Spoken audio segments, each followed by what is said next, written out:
Taka Dukun Beranak.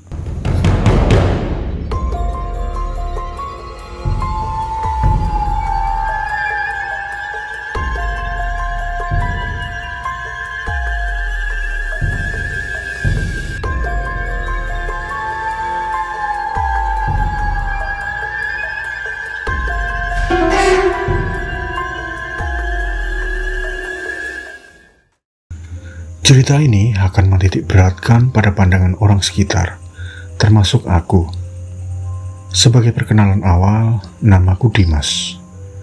Aku memiliki keluarga yang garis keturunannya sama.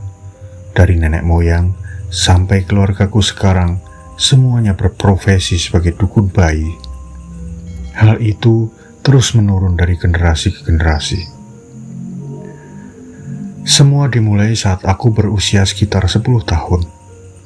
Waktu itu, aku diajak pergi ke sebuah desa tempat Mbah Buyutku tinggal. Namanya Desa Majasto, terletak di Kabupaten Sukoharjo. Untuk akses dari Solo sampai ke Majasto, kami biasa menggunakan sepeda motor.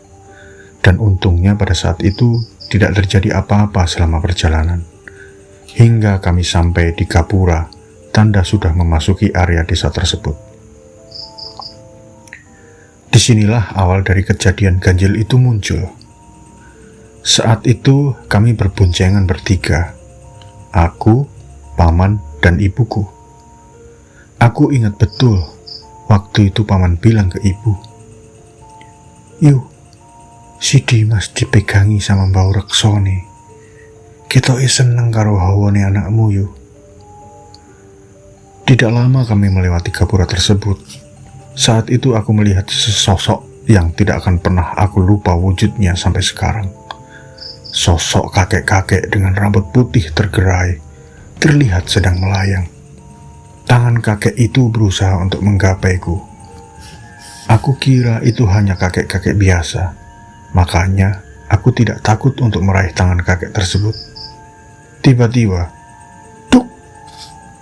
motor yang tengah kami naiki jatuh di tengah jalan. Saat jatuh, posisiku masih dalam keadaan memegang tangan kakek tersebut.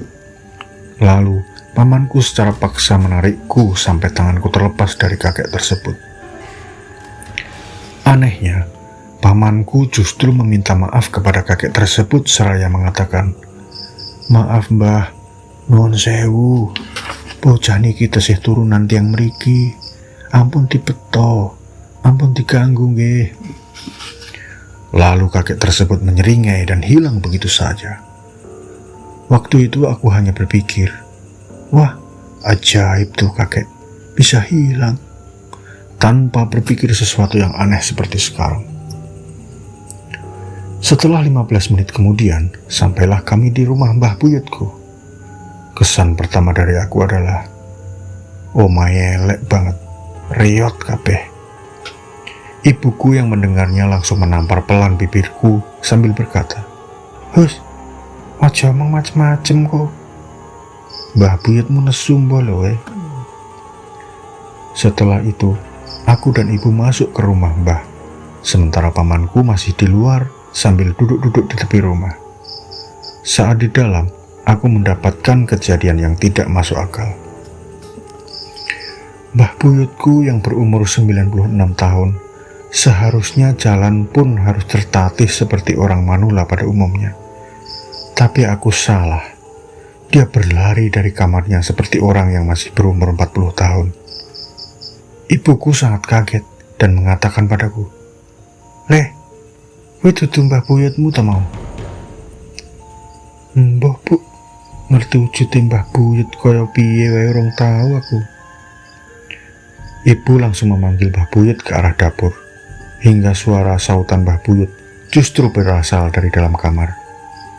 Aku mulai merasa takut dan berkata pada ibuku, "Bu, aku wedi. Ayo kita mulai." "Nak apa-apa le, mungkin itu tadi open-openane Mbah Buyutmu." Aku dan ibuku akhirnya masuk ke kamar Mbah Buyut. Di sana aku disuruh ibu menghisap rokok yang tidak memakai kertas, tetapi memakai daun jagung kering, tanpa alasan yang jelas. Aku akhirnya menurutinya. Sehabis menghisap rokok, keanehan pun mulai terjadi lagi pada diriku. Sumpah, aku melihat kakek yang berjalan ke arah tadi tiba-tiba ada di kamar Mbah Buyut. Dia di sana melihatku sambil tersenyum. Tapi tidak berhenti sampai di situ. Banyak makhluk-makhluk yang menyerupai anak kecil, perempuan yang sedang memakai baju merah, dan masih banyak lagi makhluk-makhluk gaib yang belum pernah aku temui sama sekali. Aku hanya bisa terdiam, tidak bisa berbuat apa-apa. Tidak terasa sudah setengah jam aku dan ibuku berada di kamar Mbah Buyut. Akhirnya kami keluar dari kamar. Tiba-tiba aku melihat sesuatu, entah bungkusan apa yang ada di tangan ibuku. Tanpa banyak tanya, kami akhirnya memutuskan untuk pulang. Saat di perjalanan, paman bertanya kepada ibu, "Wes rampung yuk?" "Wes," jawab ibuku, tapi dia hanya menjawab dengan sesenggukan. Siapa sangka itu menjadi pertemuan terakhirku dengan si Mbah. Sekitar sebulan setelahnya, Mbah Buyutku meninggal. Seminggu setelah Mbah Buyutku meninggal, muncul keanehan lain. Tiba-tiba, ibuku mempunyai kemampuan memijat dan menjadi dukun bayi. Aku sebagai anaknya baru tahu. Ibuku kan tidak pernah belajar hal kayak gitu dengan Mbah. Kok sekarang tiba-tiba ibu bisa? Mendadak pula, gumamku dalam hati. Tapi aku tidak memikirkan hal itu secara berlebihan. Hanya heran saja. Seharusnya aku bangga dengan kemampuan yang dimiliki oleh ibuku. Tidak hanya ibuku saja yang tiba-tiba menjadi dukun beranak. Sebelumnya, mbahku juga mengalami hal serupa seperti ibunya Mbah Buyut. Saat usiaku beranjak 14 tahun, ibu dan mbah telah menjadi dukun bayi yang cukup ternama. Tetapi, mereka lebih dikenal sebagai tukang pijat bayi dan pembuat jamu kesuburan. Suatu hari, ada pasien yang meminta jamu subur kepada mbah dan ibuku. Si pasien diminta oleh mbahku untuk membawa mentimun. Mentimun tersebut kemudian dibelah dan dibersihkan. Lalu dalam mentimun tersebut ditaruh biji kacang hijau. Setelah itu, mentimun tersebut dibungkus dengan kain mori berwarna putih dan disimpan di dalam lemari mbahku. Aku bisa dibilang anak yang nakal dan memiliki jiwa penasaran yang besar. Jadi, malam itu aku memutuskan untuk melihat mentimun yang berada di dalam lemari mbah. Tapi sebelumnya, aku harus memastikan tidak ada satu orang pun yang melihatku. Akhirnya sekitar jam 1 dini hari, aku masuk ke kamar mbah. Kalian pasti tidak akan percaya dengan apa yang aku lihat. Di sana aku melihat sosok kakek yang pernah aku lihat waktu di rumah Mbah Buyutku. Aku melihatnya sedang membuka bungkusan itu dan meludahi mentimun tersebut. Aku langsung mengucek-ucek mataku sambil gemeteran. Setelah mataku kembali fokus, tiba-tiba saja sosok kakek itu berubah menjadi mbahku yang tinggal di rumahku. Aku sangat tidak percaya dengan apa yang kulihat. Tentu saja mbah langsung marah. "Walah bocah kurang ajar. Metu kono, nek mlebu iki ketok-ketok sik." Sementara aku hanya bisa terdiam dan tidak berani berkata apapun. Aku sendiri merasa takut dengan mbahku. Tidak berhenti sampai di situ. Aku semakin kena marah karena mbah menceritakan kepada ibuku. Ibuku yang emosi melontarkan kata-kata kotor. Namun aku sadar pengobatan ibuku dan nenekku ini salah. Sebulan kemudian, pasien yang disuruh menyiapkan mentimun tersebut datang lagi dengan wajah yang bahagia. Dia mengatakan kalau dirinya telah berbadan 2. Saat pasien datang, justru aku terfokus pada sosok yang ada di belakangnya. Ya, sesosok kakek-kakek itu lagi, tepat di belakang pasien, dan kemudian dia masuk ke kamar. Setengah jam kemudian, si pasien pulang, dan aku pun dipanggil mbahku. Mbah berkata padaku, "Le, kerjaanku karo ibumu iku nulung wong sing susah, duwe anak. Apa wae sing mbok lihat, apa wae sing mbok rungokne, ora usah takut. Itu semua temanku dan teman ibumu. Sejak saat itu, aku merasa di rumahku seperti terasa ramai dan hangat. Padahal kondisinya sangat berbanding terbalik. Rumahku sepi, hanya ada aku, ibu, dan mbah saja. Awalnya aku merasa aneh. Mbah dan ibuku seorang dukun. Tapi waktu terus berlalu dan aku mulai terbiasa dengan kondisi itu. Sampai tiba pada momen saat aku mau menikah. Tepatnya 2 tahun yang lalu. Tanpa diduga, ibuku mengidap kanker mulut rahim. Berkali-kali aku menyuruhnya untuk operasi, tetapi ibuku tetap tidak mau. Mbahku hanya mengatakan, "Orang sah dioperasi, kok ayo mari dewe." Mulailah keanehan demi keanehan pun kembali terjadi. Pertama, kondisi tubuh ibuku perlahan mengurus hanya dalam hitungan 1 bulan. Tetapi ibuku masih bisa melakukan aktivitas normal dan masih bisa membantu mbahku melayani pasien dan memijat-mijat bayinya. Kedua, ibuku sempat mengatakan padaku ingin diantar ke Majasto, tempat almarhum Mbah Buyutku tinggal. Katanya dia ingin mengembalikan barang yang pernah dikasih kepada ibu. Tetapi aku menolak, karena memang posisinya aku tidak mempunyai kendaraan. Namun pada malam harinya, aku mendengar ibuku menangis di dalam kamar. Awalnya aku berniat untuk menghampirinya. Namun, saat baru mau masuk, aku melihat ada 2 wanita yang benar-benar cantik duduk di samping ibuku. 2 wanita itu mengelus-elus rambut ibuku yang semakin menipis. Melihat kejadian tersebut, membuat aku tidak jadi menghampiri ibuku. Aku justru pergi ke dapur untuk ngambil 3 gelas air. Kemudian aku membawa minum itu ke kamar ibu. Tetapi 2 wanita tadi sudah tidak ada di sana. Aku pikir mereka sudah pulang. Walaupun aneh karena tidak ada suara orang pamitan atau tanda-tanda orang pergi. Tetapi aku tidak mau mengambil pusing karena memang kondisi ibuku sedang menangis karena menahan sakit. Lalu kejadian berikutnya, setelah 2 bulan dari kejadian tersebut, kondisi ibuku semakin parah. Aku sudah memaksa ibu untuk pergi ke rumah sakit. Namun tetap saja ibu tidak mau operasi atau kemo. Ibu hanya minum air putih yang katanya di dalam air putih tersebut ada berkah dari seorang habib.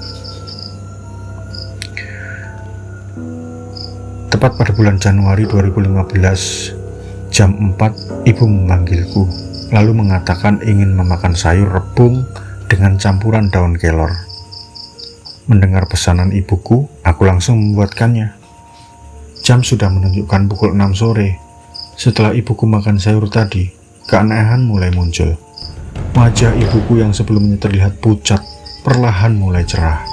Beberapa detik kemudian, lemari tempat mbahku menyimpan mentimun tiba-tiba terguncang, seperti ada orang di dalamnya. Jujur saja aku takut, tetapi aku memberanikan diri untuk mendekati lemari tersebut. Perasaan was-was dan takut menghampiriku saat membuka lemari tersebut. Ternyata tidak ada apa-apa. Namun ada 1 bungkus kain hitam yang terjatuh saat aku membuka pintu lemari. Tanganku meraih lalu membuka bungkusan tersebut. Ternyata isinya adalah batu hitam dan 2 tulang seperti cakar ayam. Tidak ingin membuat masalah lagi, akhirnya aku kembali merapikan, lalu memasukkan bungkusan itu ke lemari. Saat aku ingin menutup lemari dan berbalik badan, tiba-tiba lemari itu berguncang kembali. Begitu aku membukanya lagi, bungkusan itu jatuh untuk kedua kalinya. Mulai kesal, akhirnya bungkusan tersebut aku taruh di atas meja. Benar saja, lemari itu tidak berguncang lagi setelah aku menutupnya. Setelah pukul 8 malam pada hari yang sama, kondisi ibuku berangsur semakin parah. Aku semakin bingung, takut jika terjadi apa-apa. Di sela kebingungan itu, tiba-tiba aku merasa mual. Aku mencium seperti wewangian yang menyengat dan bau amis bercampur menjadi satu. Sumber aroma tersebut ternyata dari arah kamar mbahku. Aku langsung ke sana, lalu membuka pintu kamar mbah. Ternyata ada 3 sosok yang selama ini pernah aku lihat. Si kakek yang mendampingi 2 wanita yang dulu pernah kulihat sedang melus-lus rambut ibuku. Tapi kali ini raut wajah mereka terlihat seperti sedang marah. Lama-kelamaan mereka semakin mendekat ke arahku. Tidak ada yang bisa kulakukan selain mundur perlahan dengan jantung yang berdegup tidak karuan. Aku mundur dengan teratur. 3 sosok misterius tersebut terus bergerak maju ke arahku. Hingga akhirnya mbahku datang dan segera mengambil bungkusan yang aku simpan di atas meja tadi, lalu menutup pintu kamarnya sambil memukul pelan kepalaku. Di sela ketakutan tadi, aku langsung menghampiri ibu yang semakin melemah, lalu mengelus perutnya dengan minyak angin. Pada jam 11:15, ibuku berkata padaku, "Le, maaf, sesuk aku gak iso ngancani pas kowe rapi." Mendengar kalimat tersebut, jujur aku sangat kaget karena sebelumnya ibuku hanya mengeluh sakit biasa. Tapi kok tiba-tiba saja ibuku mengatakan hal seperti itu. Aku baru ingin mengatakan, "Tidak usah ngomong seperti itu, Bu." Tapi gagal karena paman tiba-tiba datang sambil membawa bambu kuning dan daun kelor. Paman langsung memukul pelan kaki dan kepala ibuku. Namun, takdir berkehendak lain. Akhirnya, jam 11:45, ibuku meninggal dunia dengan tenang. Aku hanya bisa tertunduk lesu. Bukan hanya karena sedih, tapi ada hal lain. Aku melihat satu persatu dari 3 sosok yang tadi berdiri di kamar mbah, sekarang berdiri di sebelah jenazah ibuku. Tidak lama kemudian, mereka keluar satu persatu dari pintu rumahku, diikuti ucapan mbahku yang tidak kalah mengejutkan. Anak wedok wis mati. Dilongkas lak ganti aku." Setelah mbah mengucapkan itu, aku bersama tetangga yang sedang berkumpul untuk membantu mengurus jenazah ibu. Tiba-tiba kami melihat lemari di kamar mbahku jatuh dan patah. Kami semua syok, ditambah lagi adanya kemunculan ular sawah yang keluar dari dalam lemari. Ular itu merayap menuju kolong tempat pembaringan jenazah ibu. Paman dengan sigap langsung mengambil ular tersebut dan memasukkan ke karung. Keesokan harinya ibuku sudah dimakamkan. Semua berlalu sebagaimana normalnya. Tidak ada keanehan yang terjadi. Namun cerita berbeda pada malam hari saat diadakan doa bersama untuk ibu. Banyak kejadian di luar logika yang terjadi. Mulai dari roti untuk orang-orang yang membaca doa tiba-tiba hilang tanpa bekas, sampai buku Yasin yang awalnya baik tiba-tiba saja robek menjadi 2 halaman. Dan selama proses pembacaan doa, di luar rumah ayam jago terus-terusan berkokok tanpa henti. Terakhir, pandanganku mendadak hitam dan aku pun langsung kesurupan. Menurut saksi yang ada di lokasi, saat tubuhku diambil alih oleh jin, aku nangis dan mengatakan, "Sing ngopeni aku bariki sopo? Bocah iki apa gelem ngopeni?" Aku terus mengatakan itu berulang kali, sampai aku lemas dan tidak sadarkan diri. Setelah 2 minggu menjelang kepergian ibu, apa yang dikatakan mbah benar-benar terjadi. Mbahku meninggal tepat 14 hari setelah ibuku meninggal. Semuanya terjadi seakan-akan mengulangi hal yang sama. Kejadian yang terjadi saat itu persis seperti kejadian saat ibu meninggal. Bahkan sampai aku kesurupan terulang lagi. Akhirnya, tetangga dan keluarga besarku sepakat untuk membersihkan rumah. Saat membersihkan rumah, aku menemukan fakta lain. Kalian ingat tentang roti-roti pesanan waktu pengajian ibuku yang tiba-tiba hilang begitu saja? Percaya atau tidak, tapi ini dilihat oleh para saksi yang ada di lokasi. Semua roti yang hilang itu ditemukan semuanya ada di dalam lemari mbah dalam keadaan dibungkus kain mori putih. Pamanku langsung mengambil bungkusan hitam yang dulu pernah aku buka. Dia membawa pergi benda tersebut dan berkata untuk membuangnya. Tadinya aku berpikir rentetan perbuatan syirik yang dilakukan keluargaku berakhir dengan wafatnya mbah dan ibuku. Aku pikir peliharaan ketika sosok tadi ikut pergi, tapi nyatanya tidak. Semua terus berlanjut, karena ketika sosok itu tetap mencari siapa yang mau melanjutkan tugas merawat mereka.